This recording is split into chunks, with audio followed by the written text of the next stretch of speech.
বরেরটা আর ভালো লাগছে না, দূর এবার কি করব, গাড়ি। রাত 9টার সময় আমাদের ক্রেভিং হচ্ছিল যে কিছু স্ন্যাক্স খাবো।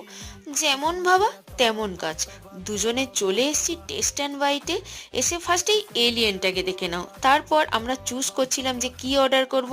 দেন আমাদের পছন্দের খাবার অর্ডার দিয়ে ওয়েট করছি, ট্যান ট্যান চলে এসছে। যাই হোক, শুধু বইয়ের ভাত কাপড়ের দায়িত্ব নিলে হবে না, বইয়ের ব্যাগ ধরারও দায়িত্ব নিতে হবে। তোমাদের হাজবেন্ডরা কি এটা করে? দেন সসের মতোই জোসি দেওরদের বলছি, তোমরা কি তোমাদের বউদের ব্যাগ এইভাবে ক্যারি করো? তারপর খেয়ে নিচ্ছি, উফ দারুণ খেতে ছিল। আমার খাবারে তো ভাগ বসাতে কোনো দিনই ছাড়ে না। দেন খাওয়া দাওয়া হয়ে যেতে নিজেরটা প্যাক করে নিয়ে নিয়েছে, বাড়িতে গিয়ে খাবে।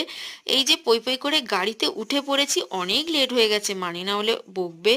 তারপর বাড়িতে এসে একটু স্কিন কেয়ার করে নিচ্ছিলাম। চলো টাটা, দেখা হচ্ছে নেক্সট